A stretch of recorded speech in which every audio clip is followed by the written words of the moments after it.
And we are live. Welcome to the Redhawk Report, the podcast where we interview interesting students at Miami University.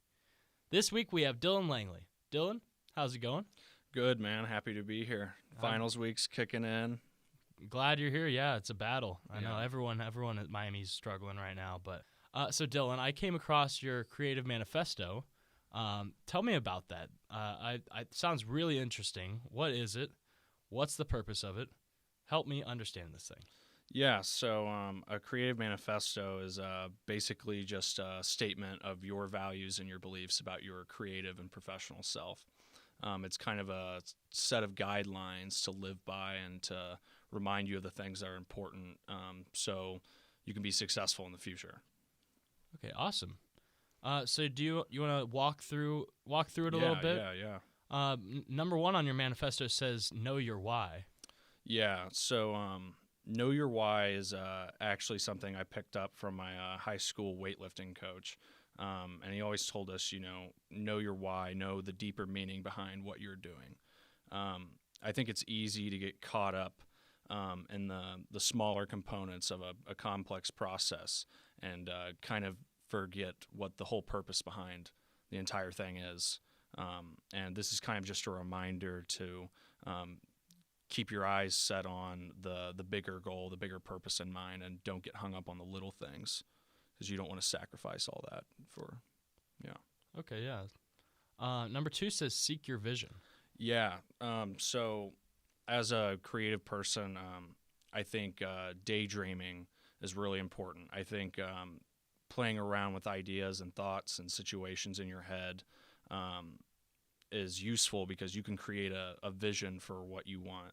And I think it's important to follow that vision and seek that vision as much as you can because that perspective is unique to you and you can use that to your advantage.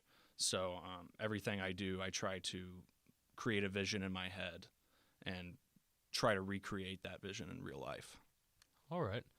Nice. So number three says remember to travel. I like this one. Yeah, so it sounds like vacation, and it kind of is. But on a more serious note, I think traveling is pure adventure. It challenges you. It gives you new perspectives. It heals you. It's fun. It inspires you, most of all. When I think back on the times in my life that I've been most inspired and gained the most perspectives, it's when I've been abroad. It's when I've been out of my comfort zone.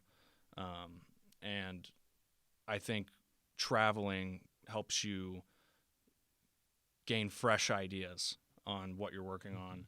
And I just feel like every time I come back from a big trip, I feel energized, ready to create new things and see new perspectives. Yeah, absolutely. I agree with that. I think going outside of somewhere that you're so familiar with, like Miami or back home, it's easy to get trapped in that box. Yeah. Okay. Your next one says a good sense of humor is invaluable. Yeah. So humor's powerful. No matter what happens to you, how bad your situation may be, if you can laugh about it, you can overcome it. Humor gives you that power to kind of take control of that situation because, if it's something so serious that you can't laugh about it, then it kind of has a kind of a control over you. So I think it's really important to keep a good sense of humor even in situations when you think it might not be. Very cool. Number five says be spontaneous. Yeah, so a lot of the best decisions I've made in my life have been things I did on the fly, unplanned, things I took a risk on doing. So I think it's important to be consistent, but inconsistency can also be valuable. I think if you just take a leap, do things that you normally wouldn't do, you'll find yourself in way better situations with way more opportunities in general. Okay. The next one says, this is an interesting one. Everything in moderation, even moderation. Yeah, so I think anything, too much of anything can be bad for you, definitely. But sometimes I feel like going overboard with something kind of sets you apart. Find something that you can beat the hell out of. Find something that you're really good at and that makes you really successful, and do that one thing more than anyone else.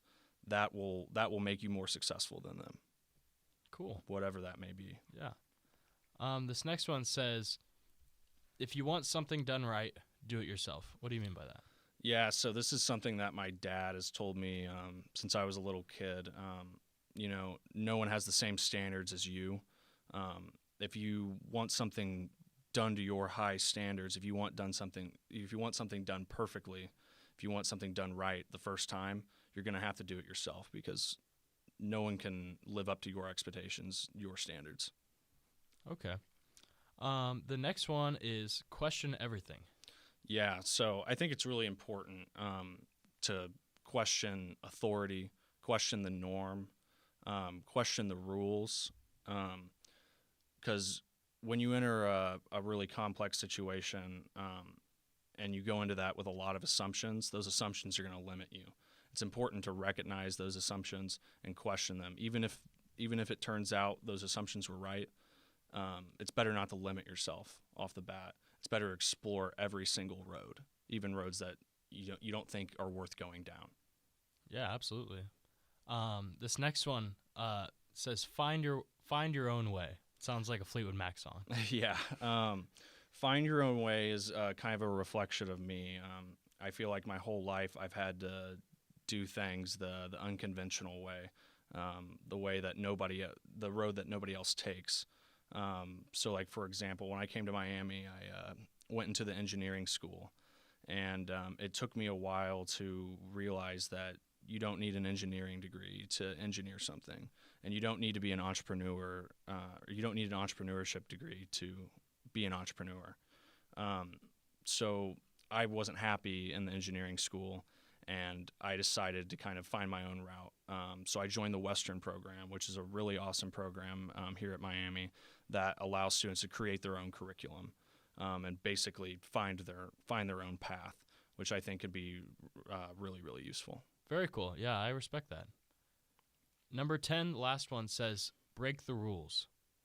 Yeah, so I think rules were meant to be broken. When I think about some of the most successful people in this world, they were the ones that broke the rules, challenged the norm, and did things that people said that they couldn't do.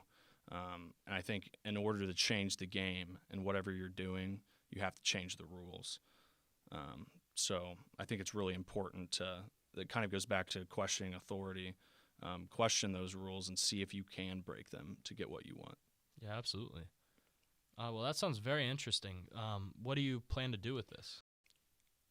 The whole purpose behind this is kind of to guide me for the future. It's what I think has made me successful in the past, and what I think will make me successful in the future. So this is kind of a set of rules that I'm going to live by, and hopefully that will bring value to my creative and my professional self. Okay, very cool. Yeah, I might use this too, honestly. Yeah. Well, that's about all the time we have here on the Redhawk Report. Tune in next week. We have a special guest, Nick Waters, who's going to tell us a little bit more about his involvement in the Epstein murders. See you, folks.